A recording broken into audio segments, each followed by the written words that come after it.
متجوزة من 18 سنة وكان عمري وقتها 17 سنة. زوجي كان أكبر مني ب16 سنة. دي حسبة حلوة قوي. مش هقول اتجوزته عن حب، بس بسبب مشاكل في بيت أهلي اتجوزت. ومن أول يوم كان بيتصل على أصحابه ويقول لهم إيه حصل وإيه كان شكلي وإيه عمل معايا وإيه اللي انتي بتقوليه ده. وكان دايما كده لحد الآن. كل مشاكلي وأسرار بيتي مع أصحابه وإخواته وهم بيقولوا لي يعمل إيه ويتصرف إزاي. من 18 سنة وانت عايشة في كده كل أسرار بيتك عن صحابه وإخواته؟ يا ما شاء الله. طب ما بيتواصلش مع MBC مصر ليه ويعرض حياتكم لايف يعني؟ وكانت معاملته معايا كل يوم بإساءة وأنا ما كنتش برد، لأن والدي كان صعب وكان كمان صعب الكلام معايا، فكنت بسكت. وبعد فترة لاحظت تركه ليا وإهماله في كل شيء، حتى في حقوق الزوجية. كان ممكن بالشهرين والثلاثة ما يبقاش في أي علاقة زوجية بينا.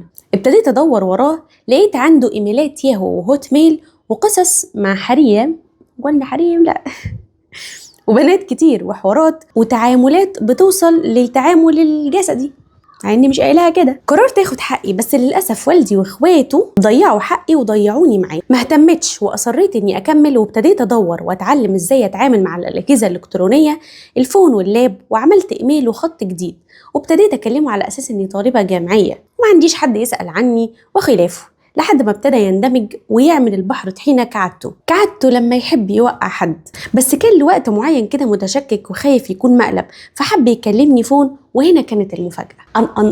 طن معرفش صوتي. 3 ساعات بيكلمني قصص حياة مزيفة ولا لحظة شك ولا عرف إن أنا. استغربت قوي بس كملت وحبيت أتأكد إنه ما كشفنيش، فكلمته على النت فطلب إن أنا أفتح له كام. قلت بس كده، هو كده كشفني وحابب يتأكد. بس وقتها دورت على حيلة وقلت له إن اللاب اللي معايا جايباه مستعمل والكام بتاعته بايظة، فسكت. قمت قلت له طب ما تفتح انت، وريني حلاوتك وشقاوتك يا ولد. وبعدين ما يمكن انت اللي بتضحك عليا، يعني ما انت ممكن تكون عامل فيها راجل وانت مش راجل اصلا. بالفعل فتح وابتدى يدردش، وبعدها صعقت انه طلب سيكو على الكام. وابتدى بقى هو يتعامل عادي ومن غير ما يشوفني، هو بس سامع صوتي لمجرد انه يعني استغفر الله العظيم. فابتدى بقى ايه يظهر حلاوته وجماله على الكاميرا. يا الراجل واخد راحته ورحرح بقى وايه، يا نهار اسفه بس مش عارفه اعبر بطريقه غير كده. لا انا قمت بالواجب وشرحت اللي ما يتشرحش ده. ممكن حضرتك تغيري من عندك طريقه الكلام المهم انا كنت بسجل له صوت وصوره، يعني هو الراجل رحرح وخد راحته وهي بتسجل له صوت وصوره اللي هو بيعمله على النت مع حاله ده بقى. لان انا كنت كل ما اجي اواجهه قدام اهلي واهله يضربني ويكدبني. بالفعل سجلت وبعدها لميت حاجتي وحاولت بقى امشي عشان اتطلق، بس والدي للاسف خذلني وقلب عليا وغلطني اني عملت كده، وخصوصا ان انا معايا منه طفلين واني ما كانش لازم اعمل كده، وان هو كان من الاول اختياري. قعدت عندهم شهور وعمامي حكموا انه لازم ارجع لانه كويس ومعيشني عيشه كويسه، رغم انهم مش عارفين انه بخيل وبيضربني، لحد ما بتوصل للنزيف. يعني معلش روحني ليه بعد ما وعدهم انه مش هيعمل كده تاني. بعدها توفت امي واتكسرت قوي، لانها هي اللي كانت الوحيده اللي بتساعدني معنويا وماديا من ورا والدي. وجوزي انا ما بطلت الشك فيه وما زلت بدور وراه. كنت مفكره انه تاب بعد الفضيحه ديت، وبعد وقت قصير اكتشفت انه حاكي للناس هو واخواته انه مشاني لبيت اهلي لاني كنت بحب غيره ومعشمني بالجواز، وان انا يعني واحده مش تمام وما خفي كان اعظم. واللي اكتشفته ان الفكره دي كانت فكره عمتي عشان يكسر كبريائي وارجع له. يعني عمتك اللي راحت وزته ويقول كده للناس عشان يا نهار ابيض ايه ده. لكن ربنا بالمرصاد وكما تدين تدان.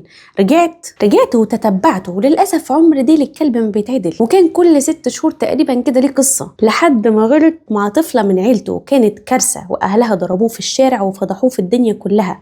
وعمتي بنتها اتطلقت وجوزها قال عليها زي ما هي قالت عليا، اللهم لا شماتة، هم اللي ربنا كسرهم مش انا. وجوزي مازال كل وقت ليه موضوع، لحد ما تعب صحيا وما بقاش حتى عارف يعمل حاجه في حياته الزوجيه. وكل ما اطلب الطلاق والدي يمنعني، يقول لي ولادك والمصاريف وانت مش موظفه وما تحتكميش على قرش. وما زالت المعاناة ده، غير اني كل ما بشوف اصحابي بتحسر على عمري وشبابي. عمري ضاع في الهموم والمشاكل والتعب، وان مفيش تقدير. صلي على النبي وزيد النبي صلاة. وخليني اقولك انك من رغم من اللي انت بتحكيه ده، الا ان انت على الاقل حاولتي ان انت تغيري في حياتك حاجه وما استسلمتيش للامر الواقع. بس هنقول ايه، حسبي الله ونعم الوكيل، هو حسبك وتوكلي عليه دايما وابدا. لا اب بينفع ولا اخ بينفع، وخصوصا لما ما يكونوش سند وظهر. واحد تاني مكان باباكي لو لقى عيشتك عامله كده المفروض ياخدك ويحتويكي، ده هو الراعي الاول والاساسي ليكي. انا مش عايزه اقلب عليكي المواجع، بس يعني ربنا يعينك على اللي انت فيه. شغلي نفسك بطاعه الله، هي فانيه صدقيني، شويه كده هنلعب وهنتكل كلنا. ما عنديش حاجه ممكن انصحك بيها لان هي مقفله ضبه ومفتاح. تقدري تشوفي رأي السكاكر وطبطبتهم عليكي في الكومنتات.